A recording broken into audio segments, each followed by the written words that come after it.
ప్రతి కాలములో కూడా ప్రవక్తల ద్వారా రక్షించబడే కృపావర్తమానం పంపిస్తున్నాడు ఆయన. నోవా కాలములో నోవా ద్వారా దేవుడు కృపావర్తమానం పంపించాడు. ఆ కాలములో ఉన్న ప్రజలు రక్షించబడేందుకు.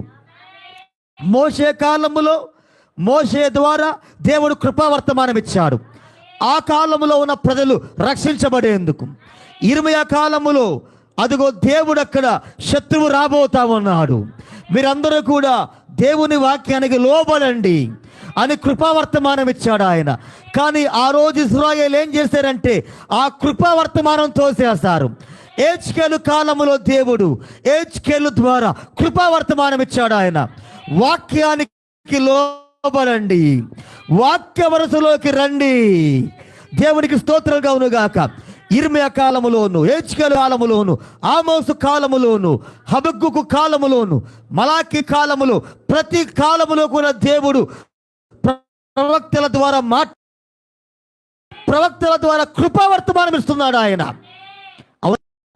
ప్రజలు ఎప్పుడైతే కృపావర్తమానం తోసేశారో అప్పుడు వాళ్ళు తీర్పులో అడుగు పెడతామన్నారు. అప్పుడు దేవుడు వాళ్ళందరినీ కూడా శత్రువుల చేతికి, శత్రువుల దేశానికి అప్పచెప్పేవాడు ఆయన. హల్లెలూయా.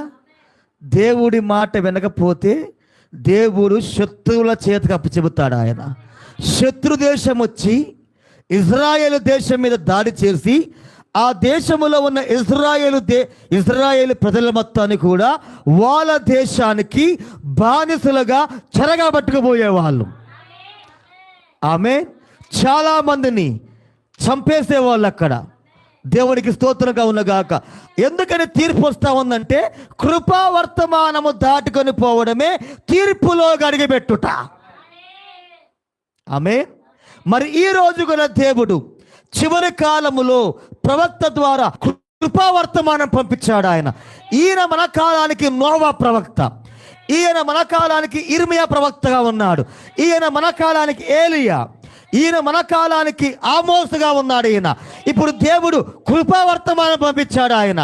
ఇప్పుడు ఎవరైతే ఈ కృపావర్తమానం అంగీకరిస్తారో వారు రక్షించబడతారు, వారు వాక్యములో సేఫ్టీగా ఉంటారు. వాళ్ళు ఎవరైతే కృపావర్తమానం తోసేస్తారో మరలా ఈ కాలంలో దేవుడు వారికి తీర్పు తీర్చబోతా ఉన్నాడు ఆయన.